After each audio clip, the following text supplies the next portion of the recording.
You've been talking, texting, connecting, and suddenly he pulls back. Messages slow down, energy shifts, and now you're left wondering, did I do something wrong? The worst part, you feel completely out of control. But what if I told you this moment, right here, is your greatest opportunity to turn the tables? In this video, I'm going to show you exactly what to do when a man starts ignoring you, not to win him back through fear or games, but to regain your power, dignity, and clarity. Let's talk about how to respond with strength, not silence, not chasing, but strategy. When a man starts ignoring you, it's easy to go into panic mode. Your mind starts racing. What happened? Did I say something wrong? Is he losing interest? And the worst part is, in that silence, your brain fills in the blanks with fear. But here's the truth. Most of the time, the story you're telling yourself isn't accurate. That's why one of the most powerful things you can do in this moment is not personalize his silence. When someone withdraws, it's natural to think it's because of you. We're wired for connection, so when that connection suddenly shifts or disappears, it feels like rejection. But silence doesn't always mean rejection. Sometimes it means he's overwhelmed, distracted, unsure, emotionally unavailable, or even testing his own feelings. And the moment you start making his distance about your worth, you've already handed him your power. This is where emotional self-awareness becomes a game changer. Instead of asking, why is he doing this to me? Start asking, what does his behavior tell me about him? Not about your value, not about how lovable you are, just about him. When you shift your lens this way, you move from panic to power, because you're no longer giving his silence the authority to define you. Let's be real. If he's ghosting or pulling away without communication, that's a reflection of his emotional maturity, not your desirability. Someone with integrity and real interest doesn't leave you confused. So instead of reacting from insecurity, respond from curiosity. Step back. Observe. Don't try to decode every message or lack thereof. Just notice the pattern without making it a story about being not enough. There's also something else at play here. When we personalize distance, we tend to overcompensate. We double text. We check his stories. We try harder, get more available, more agreeable, hoping that by being better, we'll bring him back. But that's the trap. When you feel the urge to chase someone who's ignoring you, it's almost always driven by fear. Fear of abandonment, fear of not being chosen, fear of losing something that once felt good. But here's the thing, no truly aligned relationship is built on fear, and you don't have to convince the right person to care. So rather than scrambling to close the gap he's created, allow the gap to reveal the truth. If he's genuinely interested, he'll notice your groundedness, your ability to stay centered even when he pulls away. That's rare. That's attractive. But more importantly, that's healthy. Your role isn't to decode or fix his silence. It's to stay rooted in your value while you observe. What does your gut tell you about this person's capacity to show up? Can you really trust someone who disappears the moment things get emotionally real? Do you want to build a connection with someone who communicates through absence rather than words? This isn't about playing hard to get or pretending not to care. It's about showing up for yourself first. When you don't personalize his silence, you give yourself the emotional space to make a clear decision. Instead of a fear-based reaction, you remind yourself that you are not defined by someone else's inconsistency. And ironically, it's in that moment, when you stop chasing answers from someone else, that you find your own clarity. When a man starts to distance himself or ignore you, your first instinct might be to close the space. You want to fix it, to understand it, to regain the emotional connection that suddenly feels broken. You start texting more, reaching out, subtly, or not so subtly, trying to remind him you're still there, still interested, still invested. But here's the hard truth. Chasing someone who's pulling away never brings them closer. In fact, it does the opposite. It lowers your value in their eyes, your absence, because it signals that you're willing to fight for someone who isn't showing up for you. What most people don't realize is that energy speaks louder than words. When you chase someone who is withdrawing, you're not just sending a message that you care. You're also unconsciously showing that you're willing to abandon your own self-respect in exchange for attention. And that's not love. That's fear. That's anxiety disguised as devotion. And people can feel it, even if they can't articulate it. In relationships, we teach others how to treat us. So if someone pulls away and we immediately pursue them harder, we create a dynamic when their distance holds all the power. We tell them, "You don't have to try harder to keep me. I'll come running even when you go cold." That's not romantic. It's unbalanced. It creates a pattern where they get to stay emotionally lazy, and you do all the work to maintain the connection. Instead, the move isn't to chase, it's to elevate. That means stepping back and choosing yourself. That means holding the standard that says, "I don't chase people. I attract what's aligned with me." Elevating doesn't mean ignoring them out of spite or playing games. It means showing that your attention isn't freely available to someone who disappears without explanation. It means responding with confidence, not need. Think of it like this. When someone pulls away, they're creating space. That space isn't an emergency. It's information. You now get to see how they behave when you don't immediately fill the silence. Do they come back with clarity and intention? Or do they disappear completely? Either way, your job is not to chase clarity from them, but to stand firmly in the clarity you already have within you. Choosing not to chase isn't passive. It's powerful. It's saying, "I know my worth. I know the kind of communication and consistency I deserve. And if someone is giving me the bare minimum or disappearing altogether, I'm not going to beg them to show up." It's not about pretending to be indifferent.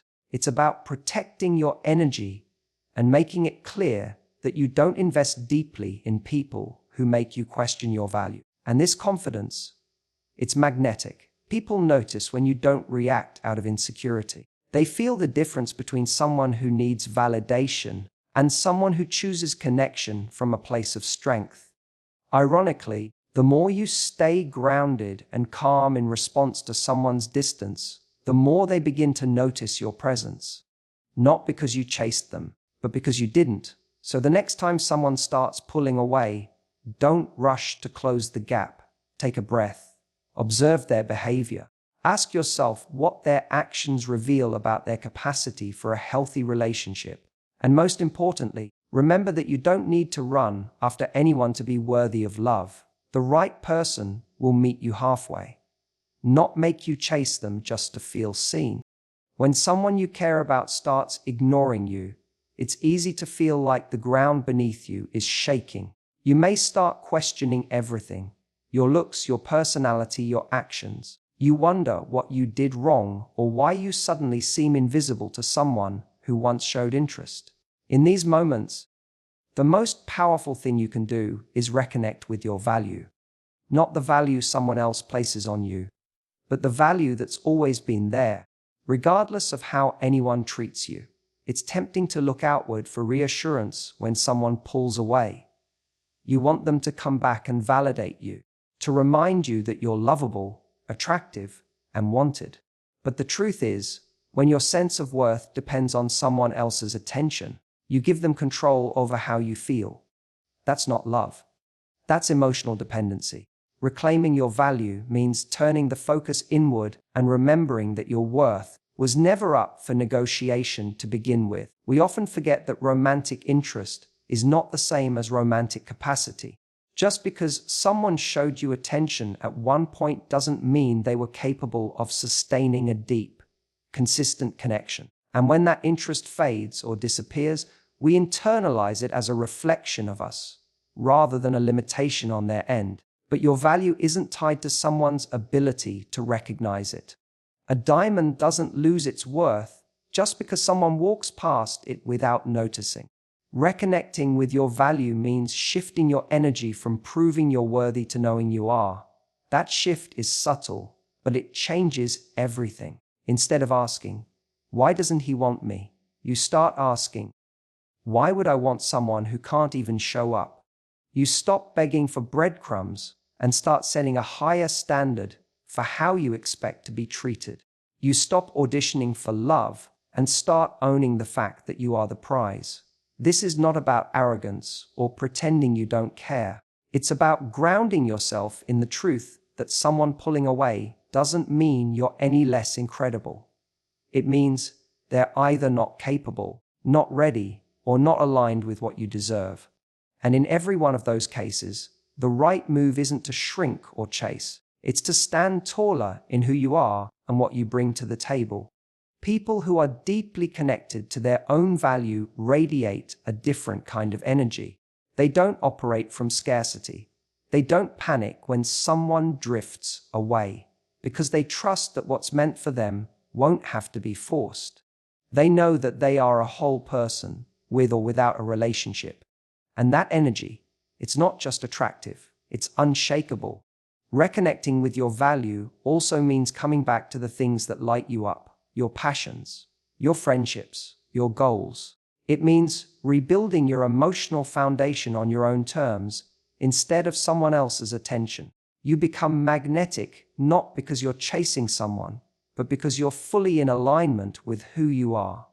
In the end, the person who truly deserves you is the one who sees your value clearly and consistently. But before they do, you have to see it first. So when he pulls away, instead of spiraling into self-doubt, return to your worth. Let that be your anchor. Let that be the reason you stop chasing and start choosing. Choosing peace, choosing clarity, choosing you. When someone starts ignoring you or pulling away, your first instinct might be to reach out, explain your feelings, ask what's going on, or try to fix the shift in energy. You might feel the urge to send a long message, something heartfelt, detailed, maybe even emotional, just to get clarity or re-establish the connection. But pouring out your feelings when someone is distant often creates the opposite of what you want. Instead of bringing them closer, it can make you seem over-invested in someone who's not showing up. That's why, if you do decide to say something, the most powerful thing you can do is send one high-value message and then let go. A high-value message doesn't mean passive-aggressive. It doesn't mean cold or indifferent. It means composed, direct, and calm. It's a message that reflects someone who respects themselves and isn't afraid to acknowledge what they feel, but who also knows they don't need to chase someone for clarity or attention. The goal isn't to guilt trip or win them back.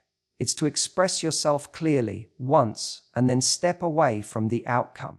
The reason you don't need to keep texting, following up, or repeating yourself is simply the right person doesn't need to be convinced. You can communicate your side in a way that's kind but firm. Something like, I noticed you've been distant lately. I value connection that's mutual and consistent. So if that's not where you are right now, I respect that. But I also know what I'm looking for. That kind of message doesn't beg. It doesn't demand. It communicates standards without pressure. That's high-value energy. It's tempting to believe that if you just explain yourself a little more or say the right thing, they'll suddenly understand and come back with enthusiasm. But if someone has already made a decision to distance themselves, more words usually won't change that. In fact, they often solidify it. When someone pulls away and you over-communicate, it signals anxiety, not confidence. And emotional confidence is far more compelling than constant reassurance seeking. What sending one high-value message does is reclaim your power.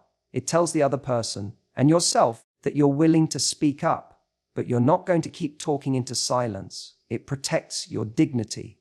It shifts the dynamic.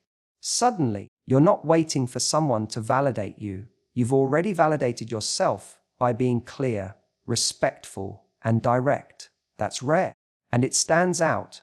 The most important part of this strategy isn't the message. It's what you do after. You let go. You don't send follow-ups. You don't stalk their social media. You don't hang your emotional state on whether they respond or not. You've already said what needed to be said. Now you move forward with or without a reply. That's how self-worth sounds in action. If they don't respond, or they respond in a lukewarm or dismissive way, that's still an answer. It shows you everything you need to know about their emotional availability. And if they do respond positively, it's not because you begged, it's because you showed up like someone who values themselves.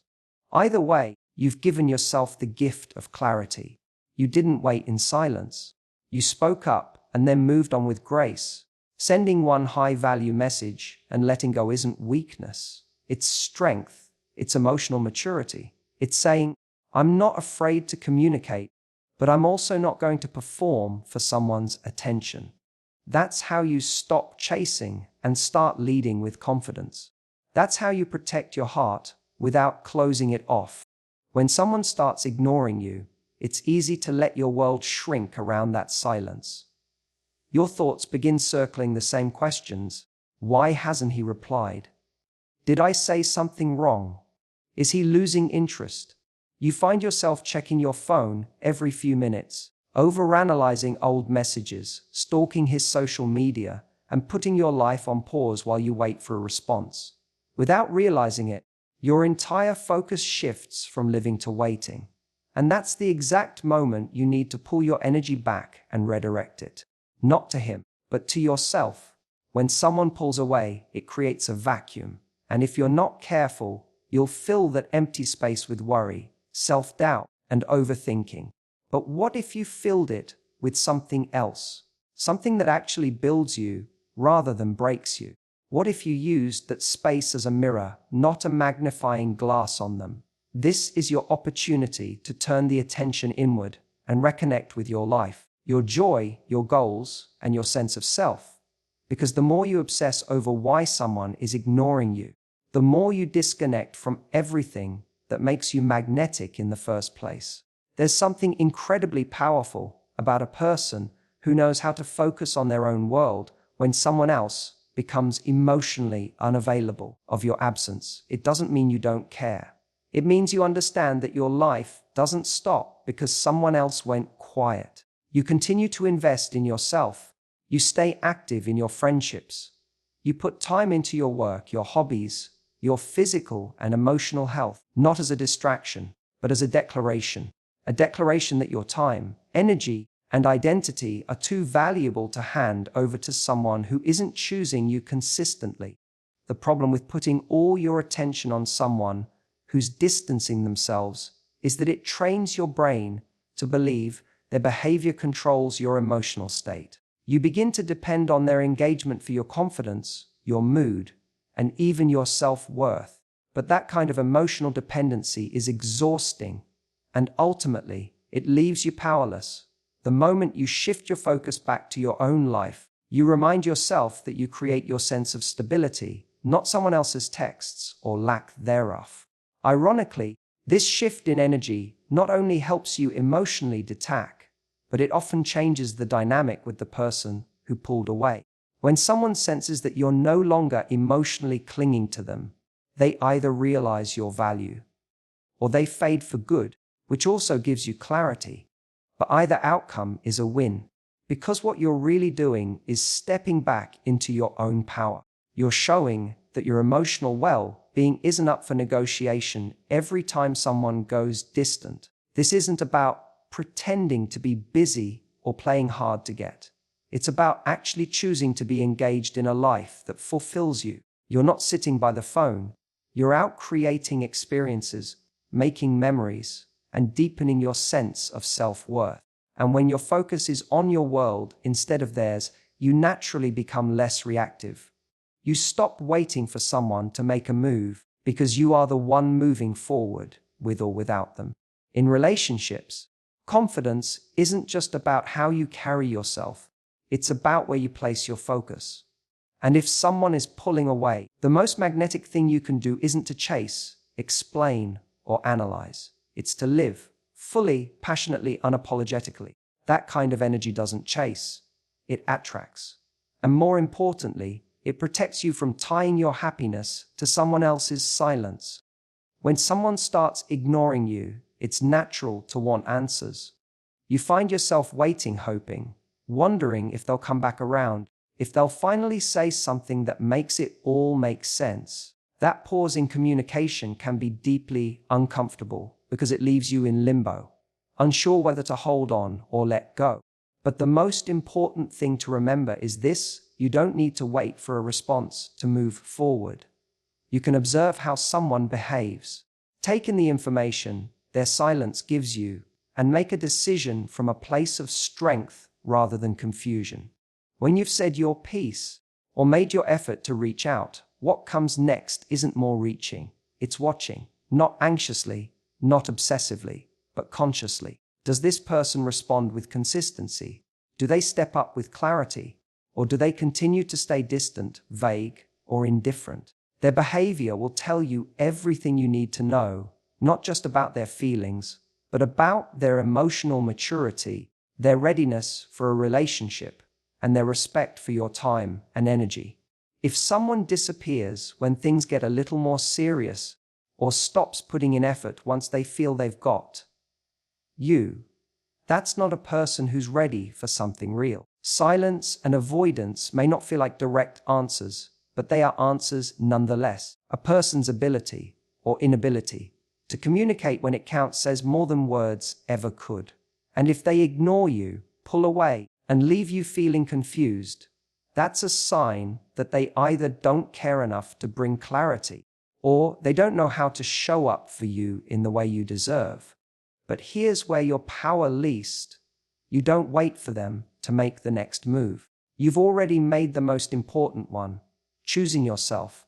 Waiting puts your life on pause. Watching is different. Watching is active. It's aware. It means you're observing not just how they treat you, but what that treatment tells you about their role in your life moving forward. You're not begging for answers. You're paying attention to patterns. You're not frozen in place. You're standing in your truth, letting their actions confirm what your intuition already suspects.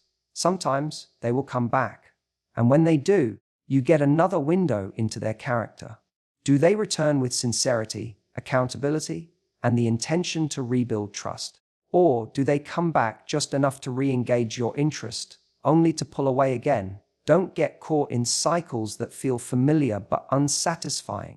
You're allowed to outgrow the version of yourself who used to accept breadcrumbs. You're allowed to raise your standards in real time. And if they don't come back at all, take a breath and realize their silence just did you a massive favor. They've revealed who they are, and you didn't have to beg, chase, or compromise your dignity to find that out. You now have clarity, even if it doesn't come with closure. Closure isn't always about a final conversation. Sometimes it's about recognizing that someone's inability to meet you where you are is the closure. The key is not to wait for them to choose you. The key is to watch how they handle distance and decide whether that behavior aligns with the kind of relationship you want. That kind of self-respect shifts everything. You don't chase, you don't linger. You observe, decide, and move forward with grace. Because someone ignoring you isn't the end of your story. It's the beginning of you learning not to attach your worth to someone else's inconsistency. So if he's ignoring you, pulling away, or leaving you in silence, don't let that silence define you. Let it reveal you, your strength, your standards, your self-worth. This isn't the time to chase, beg, or prove your value. It's the time to remember it. Because the truth is, the way someone treats you when things get quiet says far more than what they say when everything's easy. And the way you respond when you're unsure, that is where your power lies. Not in trying to win someone back, but in choosing not to lose yourself in the process. You don't need to fight for someone who isn't fighting for you. You don't need to explain your worth to someone who stopped listening. You just need to stand still, grounded, and clear about what you deserve, and let everything that's not aligned with that fall away. That's not weakness. That's not indifference. That's emotional intelligence. That's grace. And that's what it looks like to lead with real confidence in love.